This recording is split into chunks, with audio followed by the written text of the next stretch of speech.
Ein vollwertiges Motorrad aus China. Das kann ja nichts werden. Oder?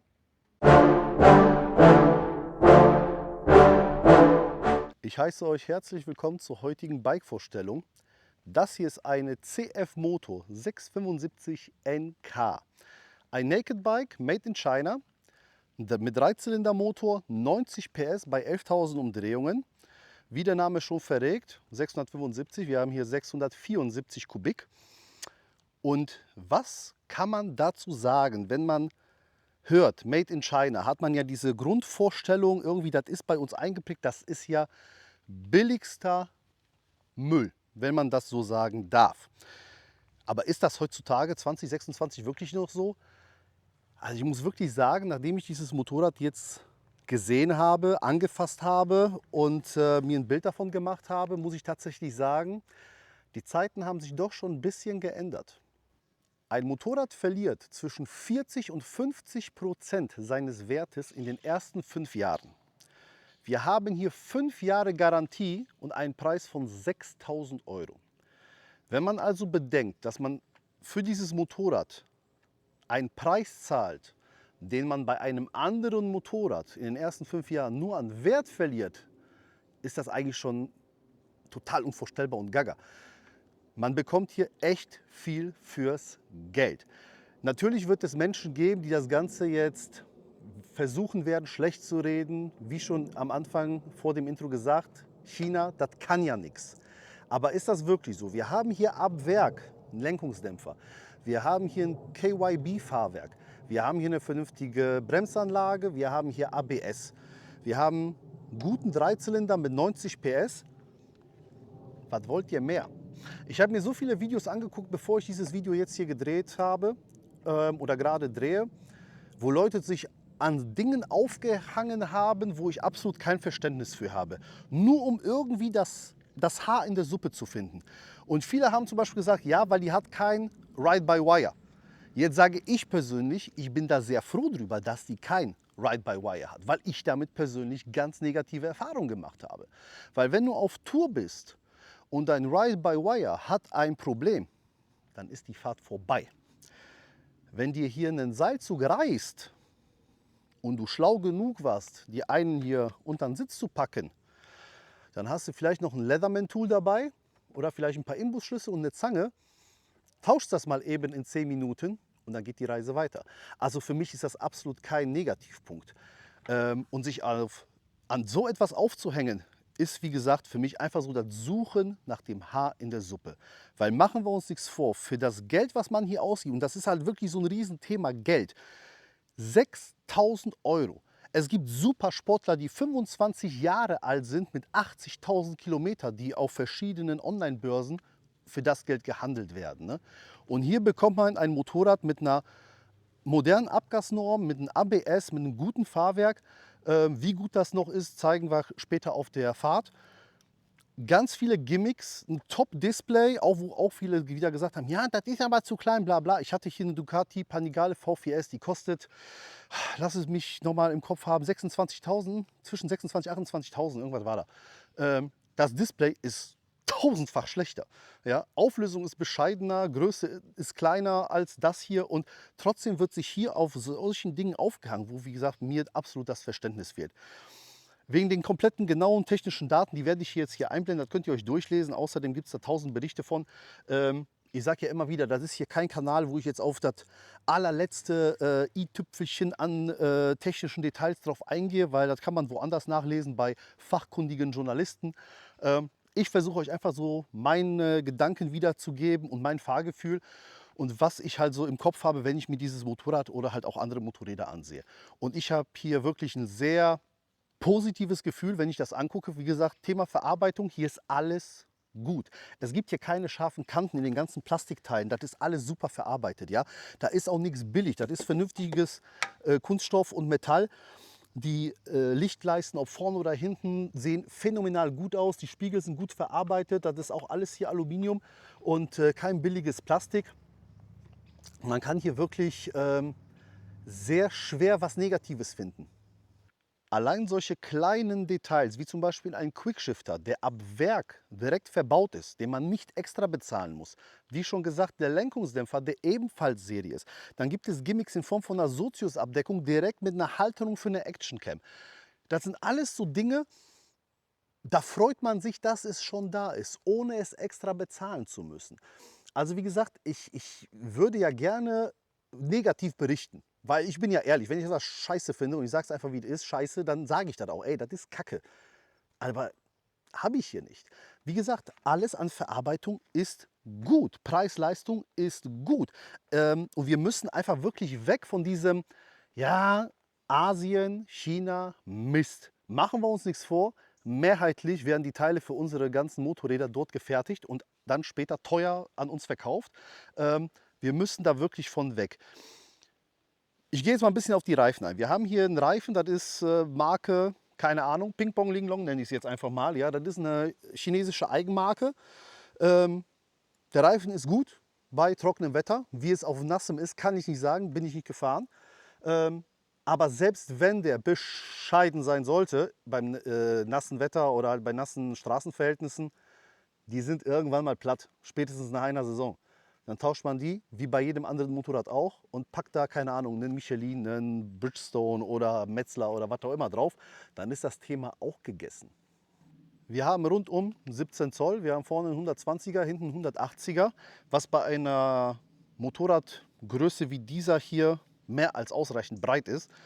Vor allem merkt man das natürlich auch im Kippmoment. Ne? Es ist viel einfacher, einen 180er in die Kurve zu schmeißen wie ein 190er oder wie bei moderneren Supersportlern sogar ein 200er. Und jetzt mal ehrlich, bei 90 PS braucht man das jetzt auch nicht. Gewichtstechnisch sind wir hier bei 189 Kilo fahrfertig, was meiner Meinung nach auch ein super Gewicht ist. Kann man echt nichts Negatives zu sagen. Natürlich, klar, werden jetzt wieder welche sagen, ja, man hätte jetzt hier noch ein bisschen Magnesium, dies, das, Ananas, Carbon. Leute, 6.000 Euro. Ne, hier ist schon viel Aluminium verbaut, viel Kunststoff, guter Kunststoff. Also wie gesagt, zum Thema Gewicht brauchen wir hier gar nicht reden. Das ist jetzt hier absolut nichts Negatives.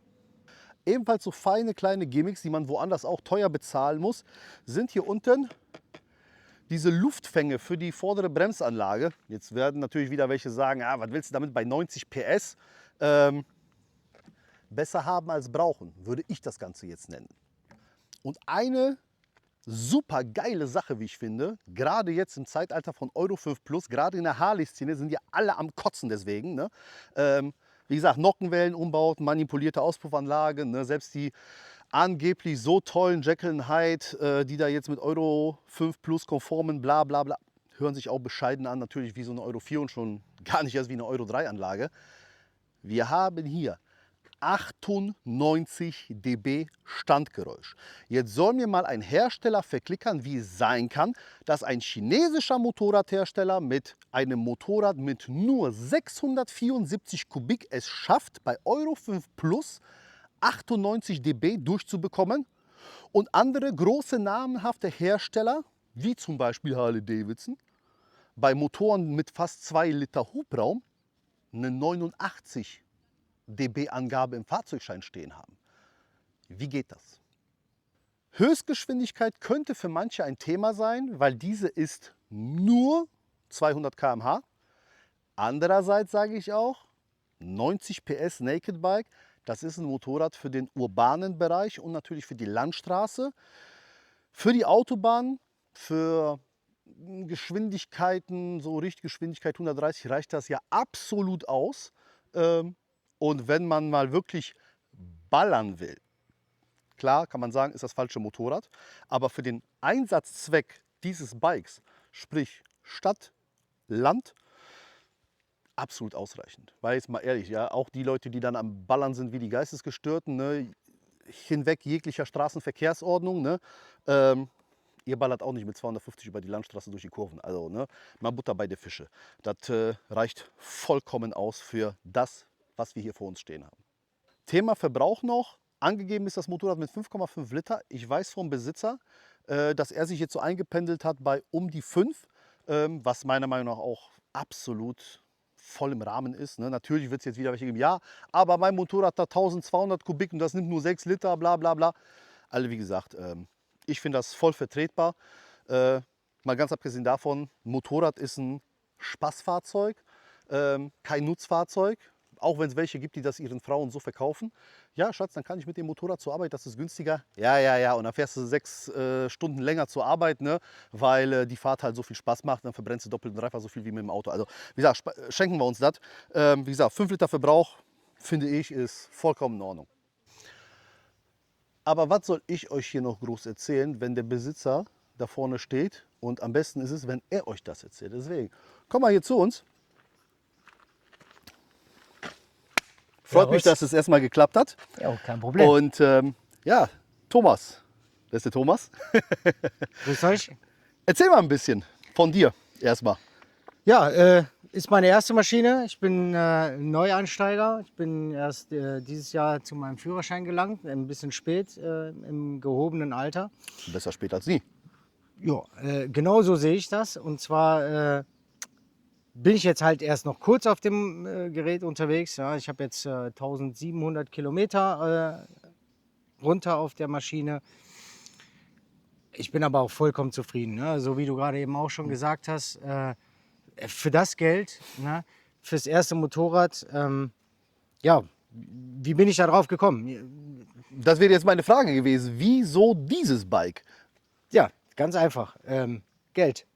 Muss ich ja ganz ehrlich so sagen, es war Geld. Ich habe im Vergleich rumgeguckt, was mir so gefällt, was könnte mir gefallen. Natürlich hat die Fahrschule auch einen großen Einfluss auf die Auswahl gehabt, weil ich bin auf einer Z600, bin ich meine Schulung gefahren und hat mir das Naked Bike schon gut gefallen, ja, wo ich dann gesagt habe, okay, weil du hast halt eben nicht die Supersportler-Position, sondern schon ein bisschen angenehmer. Wir sind ja schon ein bisschen älter, Rücken, Schulter, Wehwehchen und so, ne? Genau so sieht das nämlich aus, ne? Weil wir werden ja nicht jünger. Ja, nee, und da bin ich dann eben auf die Naked Bike-Geschichte gekommen und habe mich dann einfach so ein bisschen rumgeguckt, habe dann eben bei den einschlägigen Herstellern geguckt, ne? Wie Kawasaki und Yamaha und so weiter.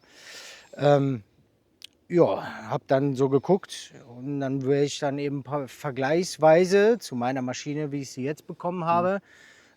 Außer, dass sie natürlich diesen Monat nochmal wieder quasi eine Aktion da drauf gehauen haben und sie sogar nochmal billiger ist, als wie ich sie erstanden habe. Aber gut. Aber ich denke mal, das macht jetzt nicht wirklich mehr den Braten fett, oder? Nee, gut, das wären jetzt nochmal 300 Euro, die ich gespart hätte. Ah, gut. Gut, so ist das Leben. Ich glaube, halt, da haben wir ne? gestern spritmäßig und essenstechnisch mehr verballert. Ne? Auf Aber jeden Fall. Nee, und dann, wie gesagt, habe ich mich halt umgeschaut und habe dann eben auch nach so einer Kawasaki geguckt oder nach einer Honda Hornet zum Beispiel. Ja, und alles teurer, alles teurer, weniger Leistung. Ja, wenn weniger ich Garantie. weniger Garantie, das noch genauso. Wenn ich mir die Hornet zum Beispiel als Beispiel nehme, da hättest du eine Hornet 500 bekommen. Ja, für knapp 1000 Euro mehr. Wie viel weniger Leistung? Die will jetzt nicht lügen, aber die hat irgendwie so A2-konform. 48, oha, okay. Ja. Ja, das ist schon natürlich ein... Ja, wie gesagt, will nicht Krasser lügen. Die Leute werden es wahrscheinlich besser wissen, aber auf jeden Fall hat sie deutlich weniger Leistung. Ansonsten als die blende ich das Maschine. halt, ansonsten blende ich das eben ein. Ne? Aber Tatsache ist nun mal, also wirklich für dieses Geld, du kannst nichts falsch machen. Wir waren ja gestern zusammen unterwegs, ne, mit zwei Freunden von mir. Und der eine Kollege, ich hoffe ja, ich bekomme seine Harley Davidson Sportster demnächst auch mal hier vor die Kamera, wenn das zeitlich passt.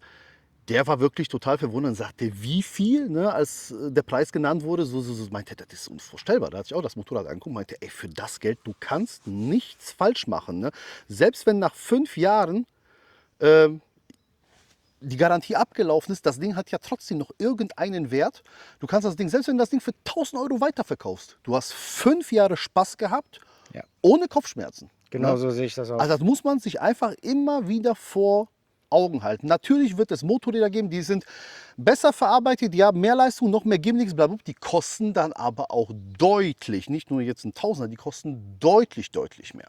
Ja, um das mal kurz zum Vergleich zu sagen, also so eine Z650, weder ohne Lenkungsdämpfer, ohne Quickshifter etc. pp.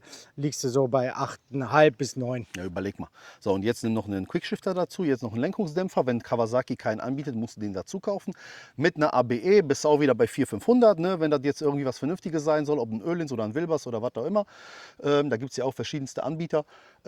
und dann steckst du rein, steckst du rein, steckst du rein. Und so machen wir uns nichts vor. Ne? Die Zeiten sind, wie sie sind. Ne? Mit der Wirtschaft geht es bei uns im Augenblick stetig bergab.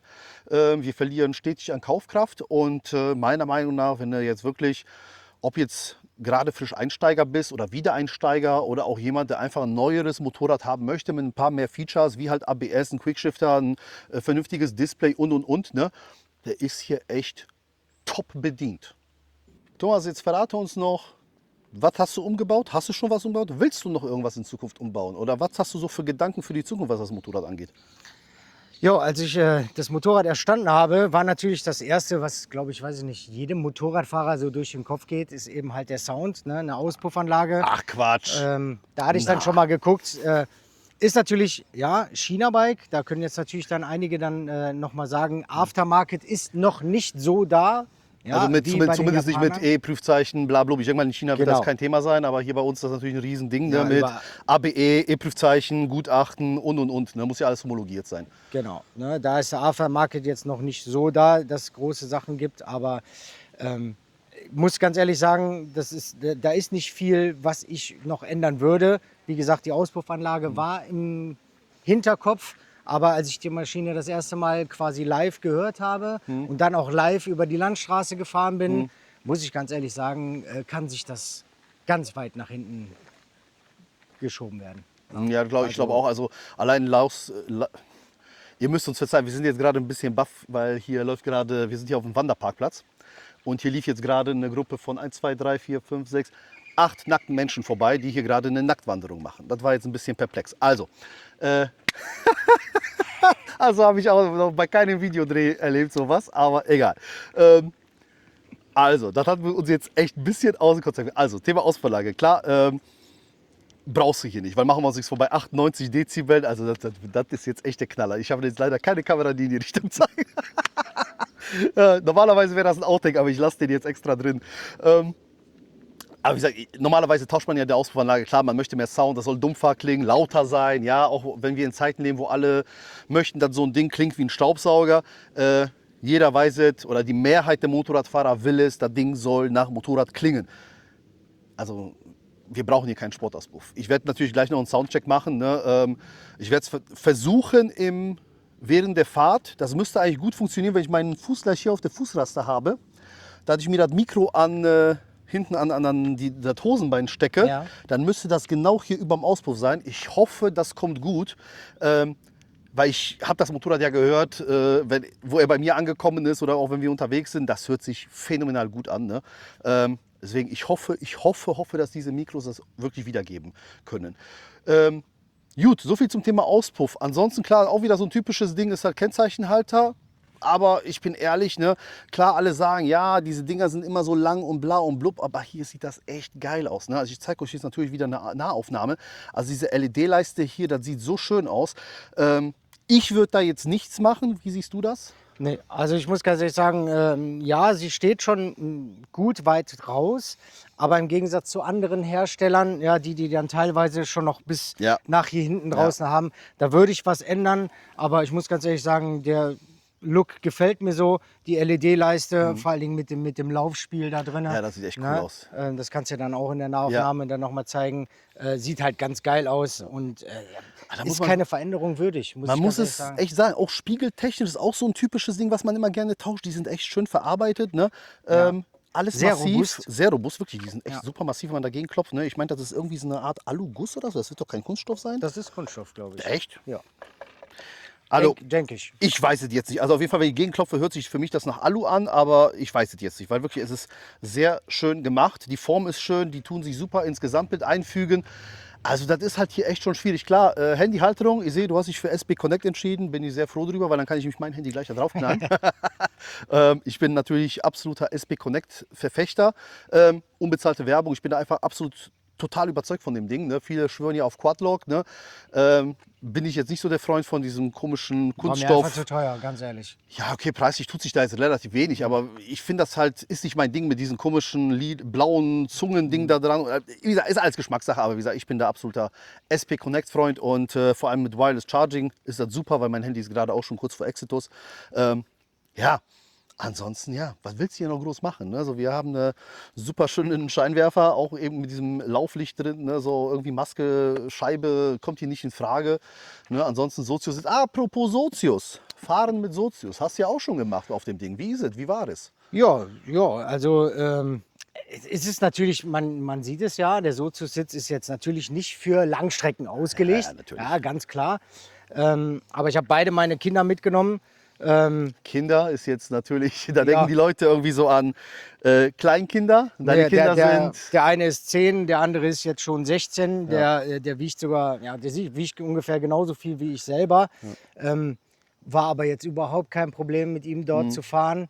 Und vom Sitzkomfort hat sich da jetzt auch noch keiner beschwert. Ne? Also So, deine Frau es ist halt ein Sozius. Deine Frau ist ja auch mitgefahren. Ne? So, die ist auch klein, zierlich. Ja, Ne? Also man kann wirklich sagen, von klein bis groß und schwer, ne? Passt alles. Ne? Kannst du alles eigentlich mitnehmen, ja. Wunderbar. Ne? Obwohl natürlich klar, das ist ein Naked Bike, ob es jetzt ein Supersportler ist oder ein Naked Bike, das sind natürlich keine Motorräder, so wie du schon gesagt hast, für Langstrecke und sonst was kann man mal machen. Ne? Aber da gibt es auf jeden Fall bequemere Alternativen. So nenne ich das jetzt mal. Ja. Gehen wir noch mal kurz darauf ein, weil da bin ich nicht so im Thema Connectivity. Ja, kann ich gerne. Was kann man da, also klar, du kannst dein Handy mit verbinden, du kannst dein Display spiegeln, war das? Navi Ja, spiegeln? fast. Also, ich kann mein CF Moto selber bietet eine App an für das Gerät. Da ist schon mal das erste mit dabei. Das ist ein GPS ist eingebaut. Das heißt, ich weiß, wo mein Motorrad steht. Dann habe ich auch eine Benachrichtigung, so wie jetzt, wenn das Motorrad ausgeschaltet ist, ja, und wir hier das Fahrzeug bewegen und wackeln, kann ich mir natürlich einstellen, in welcher Intensität, ne, aber kann ich mir dann einstellen, dass ich dann eine Benachrichtigung bekomme, wenn du zum Beispiel dann mal eben nicht an so einem Biker-Treff sitzt, in einem Café, sondern in der Innenstadt unterwegs bist, ja, und kriegst plötzlich auf deinem Handy eine Benachrichtigung, dein Fahrzeug vibriert, dann könntest du vielleicht schon mal überlegen, Laufe ich hin oder nicht, ne? Gehe ich noch mal gucken oder lieber nicht, ja. Sehr Und cool. ansonsten ist halt eben, du hast über die App ganz genauso, das ist von Google sogar, ja, ist die Navigation von Google. Die kannst du dann in der App, kannst du dir ganz normal wie bei Google Maps auch starten, mit allen Funktionen, Autobahn vermeiden, Maut vermeiden etc. pp. Und dann ist eben das Schöne, das kannst du ja auch noch mal vielleicht in der Nahaufnahme zeigen, dass das nämlich dann komplett darüber ins Display gespiegelt wird. Ja? Und bei den ganzen Premium-Herstellern, wie ich erzählt hatte, wo ich gucken war, da hast du, wenn du Glück hast, über die Honda-App oder so eben eine Pfeilnavigation. Und hier bekomme ich halt in mein Display die ganz normale, wie auf meinem Handy, Sehr cool. Google Maps Kartennavigation. Ja, ich habe da auch wenig Verständnis für, ne, dass du halt bei Großserienherstellern und Premiumherstellern und egal wie wir sie jetzt nennen, ne, dass das alles so brutal hinterherhängt. Ne? Dass du dann, so wie du sagst, irgendwie einen Pfeil hast, wie vor 20 Jahren oder sowas, Ja. ne? Wo es gerade im Autosektor gerade mal richtig losgegangen ist mit Navigationssystem, ne? Weil alles so vor 2005 kann man jetzt nicht wirklich Navigation nennen, ne? Mit irgendwie einer DVD da drin, Ja. wahrscheinlich ging das sogar noch länger. Das ist halt alles nichts. Ne? Dann würde ich mal sagen, wir werden jetzt einmal kurz den typischen, die Sitzprobe machen. Dafür würde ich jetzt einmal kurz das hier wegnehmen, ne? Weil das ist hier meine Kamerasteuerung. Ich würde mal sagen, nimm mal bitte kurz Platz. Du warst 1,68 Meter und 68. 68 groß. Wir haben eine Sitzhöhe von 81 Zentimetern oder halt eben 810 Millimetern. Setz dich mal drauf, so wie du normalerweise sitzen würdest. Ne? Also man sieht natürlich, Kniewinkel ist vollkommen in Ordnung. Ja. Also, was ich Red- dazu sagen muss, ich habe es gibt direkt ein Einbaukit von CF Moto selber. Ich habe die um 35 mm tiefer legen lassen, Ah, okay. weil, wie schon erwähnt, ich bin Fahranfänger und wollte ein sicheres Gefühl haben. Und beim ersten Probesitzen war ich dann mit meinem linken Fuß nicht in Gänze auf dem Boden zum Stehen gekommen, sondern schon leicht Richtung Zehenspitzen. Wäre vollkommen in Ordnung gewesen. Für jeden, der ein bisschen erfahren ist beim Motorradfahren, für den ist es lächerlich. Aber für mich als Fahranfänger ging die Sicherheit da ein bisschen vor. Habe ich die, wie gesagt, um die 35 mm tiefer legen lassen. Sehr gute Einstellung, wie ich finde, weil machen wir uns nichts vor, ne? Das ist schon ein gefährliches Hobby. Ne? Und wenn man dann, sag ich mal, während man auf der Landstraße oder Autobahn unterwegs ist mit höheren Geschwindigkeiten, da passt alles, da funktioniert alles und man dann wegen 3 Zentimetern im schlimmsten Fall an der Ampel irgendwie umkippt, das wäre schon echt bitter. Genau. Von daher absolut richtiger Aspekt, ne, oder Sichtweise von dir, darauf halt zu achten. Gut, dann würde ich sagen, gehst du noch mal runter, dann nehme ich einmal Platz. So, einmal zum Vergleich, ich würde dir das hier einmal kurz in die Hand drücken. So, ich bin 1,83 Meter, wie bekannt. So, okay, gut. Ist jetzt natürlich, wenn ich jetzt drauf sitze, relativ tief. Macht aber natürlich jetzt beim Fahren oder in der Fahrposition relativ wenig aus. Also Kniewinkel ist natürlich klar, recht sportlich. Aber ich sitze doch dennoch sehr aufrecht. Also das ist jetzt kein Vergleich von der Sitzposition wie zum Beispiel auf der Street Fighter V4S aus einer Folge, nee, 2 Folgen, 3 Folgen vorher. Egal. Also findet ihr auf jeden Fall in der Videoliste. Da war das dann doch deutlich aggressiver, die Sitzposition. Hier finde ich das doch sehr angenehm. Wir werden das gleich mal sehen während der Fahrt. Ja, dann würde ich sagen, wir fahren das hübsche Ding jetzt schön warm. Ich nehme euch da natürlich jetzt gleich mit. Und wenn die dann schön warm ist, dann machen wir nochmal den Soundcheck. Und dann sehen wir uns gleich nochmal wieder.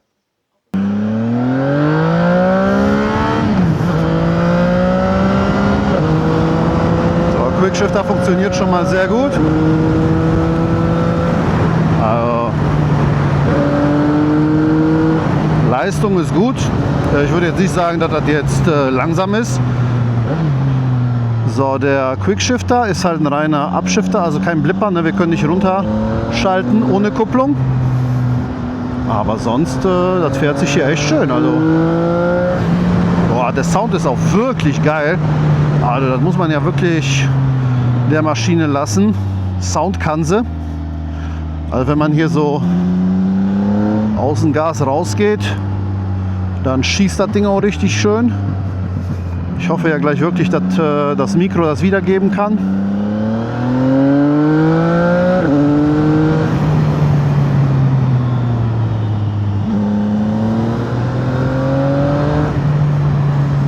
Reifen ist auch in Ordnung. Aber ich merke jetzt nichts irgendwie Ungewöhnliches. Das Fahrzeug liegt gut auf der Straße.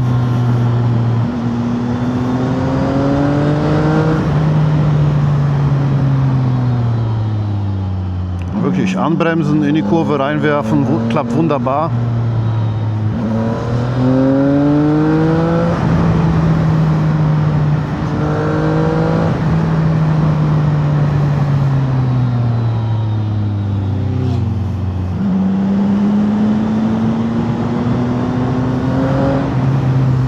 Der Sound, der macht richtig Spaß. Also wirklich so dritter Gang durchladen, ne? Das ist schon echt schön. Wie gesagt, Fahrwerk, ja, sagen auch welche wäre hart.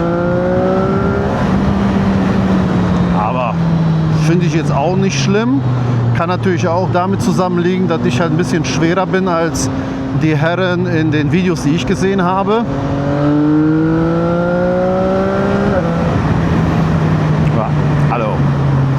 Ich kann hier echt nichts Negatives sagen. Also wie gesagt, wenn man sich dann immer vorstellt oder vor Augen hat, dass wir hier über 6.000 € reden, hier kann man einfach nichts falsch machen. Da muss ich ja wirklich sagen, ich beobachte CF Moto ja schon länger. Ich finde die Reiseenduros von denen ja richtig schön. Ob die 450er oder die 800er oder ganz besonders natürlich jetzt die neue 1000er, sind alle sehr schöne Motorräder.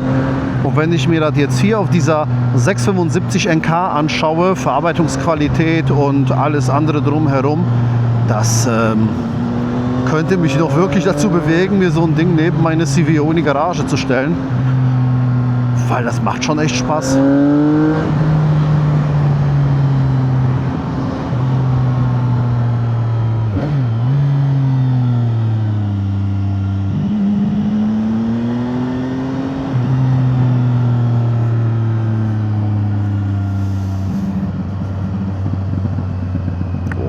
Der Auspuff. Das klingt richtig geil. Also, allein schon der Sound ist die 6.000 € wert, wenn ich mir das mit anderen modernen Motorrädern vergleiche.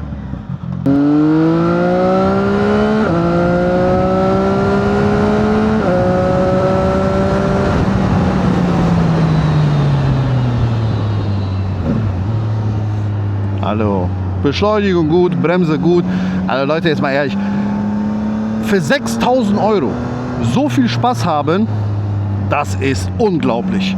Also mit Sicherheit, wie gesagt, gibt es Menschen, die werden das versuchen schlecht zu reden und das Haar in der Suppe zu suchen mit irgendwelchen Kleinscheiß, der im täglichen Benutzung überhaupt keinen Sinn macht, überhaupt gar keinen Wert hat. Man muss einfach klar sagen, das ist eine klare Kaufempfehlung. Ja? Und da müssen sich europäische und asiatische, also jetzt Thema Japan, Motorradhersteller echt warm anziehen, weil das ist krass. Diese Entwicklung, die da stattfindet, ist echt Wahnsinn. Das wird ja besser und besser und besser. Wenn man sich jetzt noch überlegt, dass aktuell CF Moto den Rekord hält mit 316 km/h als schnellstes Serienmotorrad, das was da jetzt im Gange ist und was die vorgestellt haben, dieses Video, wo der Chef von Ducati da auf der, ich meine, das war die EICMA steht, vor dem Stand. Ich gucke, ob ich das finde, dann blende ich das ein, dann wisst ihr, was ich meine.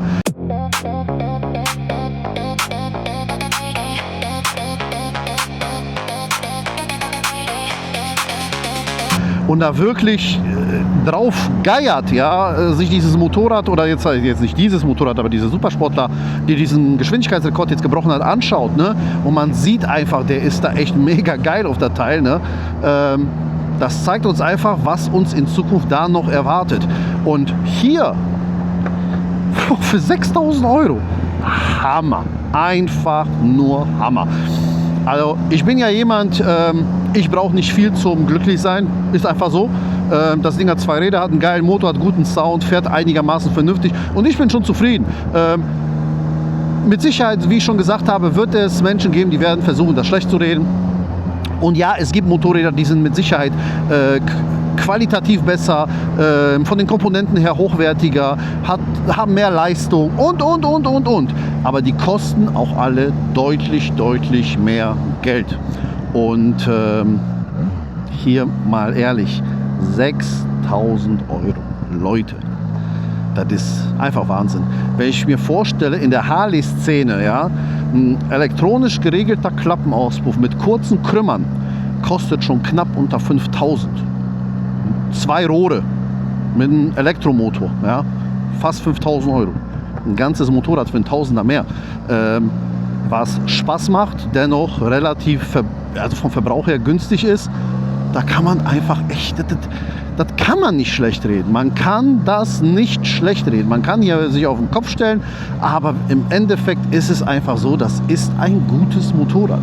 Und Preis-Leistung stimmt hier einfach. Das ist einfach geil. Also ich kann das auf jeden Fall nicht schlecht reden. Das geht nicht. Also ich bin da auf jeden Fall super begeistert von. Das Ding ist handlich. Wirklich mit diesen 189 Kilo vergleichsweise leicht. Wie gesagt, für mich sowieso, wenn ich mich von meinen 375 Kilo auf der auf der Road King hier umsetze, dann ist das hier absolutes Fliegengewicht. Leistungstechnisch für den Alltag reicht das vollkommen aus. Wie gesagt, für Landstraßentempo. Und ihr habt auf jeden Fall schon hier gesehen, hier und da könnte es gefährlich werden. Ne? Natürlich, klar, wir brauchen uns nicht darüber unterhalten, wie man fährt, wenn so eine Kamera hier vorne nicht dran ist. Ne? Da fährt man piep, piep, piep, piep, auch mal so die paar km/h schneller als erlaubt. Das ist nun mal so. Aber im Normalfall, wenn man wir uns hier an der Landstraßentempo 100 orientieren, super, einfach super. Also ich werde das mit Sicherheit nicht schlecht reden. Ich bin da auf jeden Fall sehr positiv überrascht, weil das macht, was es soll. Also wie gesagt, für diese 6.000 € macht dieses Motorrad absolut alles richtig. Und wie schon gesagt, wenn ich mir vorstelle, das gleiche Geld auszugeben für einen 25 Jahre alten Supersportler, dann bin ich ehrlich, dann kaufe ich sowas. Dann habe ich vielleicht 50 PS, 60 PS weniger wie in dem Supersportler, aber ich habe hier Traktionskontrolle, ABS und vor allem ich habe hier 5 Jahre Garantie, wo ich einfach keine Kopfschmerzen habe. Ich bringe das Ding zum Service, ja, den muss ich bei jedem Motorrad machen und geil. Ja, dieser Sound, der Sound ist einfach geil. Das bereitet mir einfach Freude. Ne? Also mir geht es hier noch nicht mal mehr um die Geschwindigkeit, die brauche ich hier gar nicht. Aber dieser Sound ist einfach geil. Ne? Das Ding schreit mich hier an, das ist phänomenal geil. Ja, und wie gesagt, die Inspektion, die musst du auch bei jedem anderen Motorrad machen, deswegen die Kosten, die blenden wir einfach aus. Reifen musst du auch bei jedem Motorrad tauschen, das blenden wir auch aus. Also alles irgendwie unterhaltstechnisch kann man hier ausblenden. Wir gehen jetzt wirklich nur davon aus, was zahle ich für dieses Motorrad und wie viel Spaß bringt mir das. Und vor allem ohne wirklichen Wertverlust. Wie gesagt, jedes Motorrad verliert 40-50% Wert in den ersten 5 Jahren. Ja, das ist mehr wie diese 6.000 Euro. Das heißt, du kaufst das Ding, du verbrennst hier kein Geld. Du hast hier einfach nur Spaß. Und wie gesagt, selbst nach diesen 5 Jahren, wenn du das einfach nur billig abstoßen willst, dann schmeißt du das Ding auch für einen Tausender weg bei Kleinanzeigen oder eBay oder Mobile oder Autoscout. Ja? Und du hast trotzdem 5 Jahre lang Spaß gehabt und hast kein Geld verloren. Also so sehe ich das zumindest. Ne? Schreibt es mir in die Kommentare, ob ihr das genauso seht wie ich. Und was ihr so von dieser ganzen Thematik haltet, China-Bikes. Weil ich bin auf jeden Fall wirklich sehr, sehr, sehr positiv überrascht hier. Und ja, ich genieße jetzt auf jeden Fall nochmal die Rückfahrt zum Thomas. Und dann sehen wir uns gleich beim Outro. Aber wie gesagt, haut mir auf jeden Fall in die Kommentare, weil das würde mich wirklich interessieren, ob ich der Einzige bin, der da halt positiv gegenüber China oder der, wie soll ich das nennen? Der Motorradwelle, die da jetzt halt einfach aus China ankommt, ob jetzt hier CF Moto oder Bender oder da gab es ja noch dieses ZX Moto oder sowas. Ja, wie steht ihr dazu? Verratet mir das in den Kommentaren. Und wie gesagt, ich habe jetzt noch mal ein bisschen Spaß hier mit dem Ding.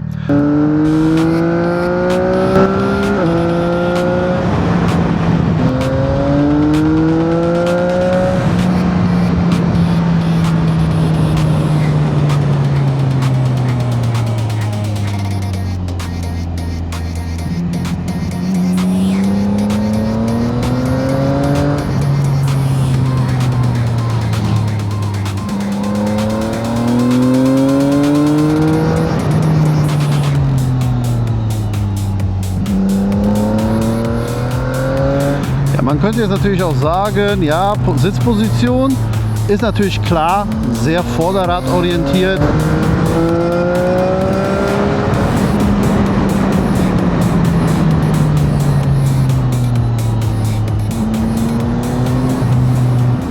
Nochmal kurz zum Fahrwerk. Ja, es ist ein bisschen auf der härteren Seite des Lebens. Wie gesagt, stört mich jetzt nicht wirklich. Bei meinem Gewicht funktioniert es gut. Ich kann mir schon vorstellen, dass wenn jemand 20, 25 Kilo weniger wiegt, dass das dann deutlich härter wäre. Und ja, handlingstechnisch, ja, es ist natürlich sehr vorderradorientiert, klar. Das ist natürlich ein sportliches Naked Bike, ist ja klar. Aber ja, ich muss ja wirklich sagen, ich bin sehr, sehr, sehr positiv überrascht. Und hat auf jeden Fall mega Spaß gemacht. So, da steht der Thomas.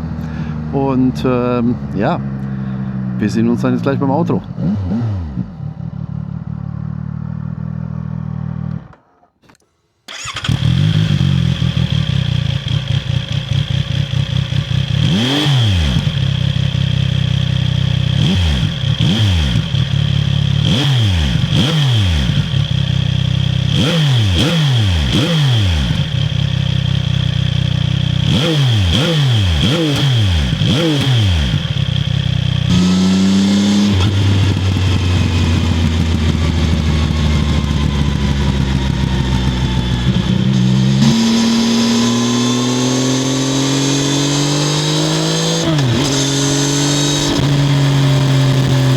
So, meine Lieben, ich hoffe, ihr hattet genauso viel Spaß wie ich. Also ich hatte ihn auf jeden Fall.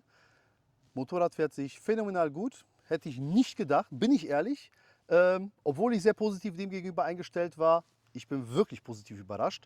Sound ist ein Traum. Leider kriege ich den mit dem Mikro nicht aufgefangen, weil hier ist alles Alu. Ich hatte das Mikro jetzt an meinem Hosenbein dran, aber Windgeräusche und so, nicht so besonders. Ich hoffe, das hört sich später beim Schneiden besser an, wie jetzt gerade übers Handy. Computer sagt nein. Auf jeden Fall, ja. Thomas, vielen lieben Dank Kein für deine Problem. Zeit und dein Vertrauen. Ist natürlich ein nagelneues Moped und hast es mir anvertraut. Vielen, vielen lieben Dank dafür, für das Vertrauen. Alles für deine Zuschauer. Wollen wir hoffen, dass die auch so lieb und nett sind und liken, kommentieren und abonnieren für den Algorithmus. Und ja, ich würde dann sagen, sehen wir uns im nächsten Video hoffentlich wieder. Macht's gut.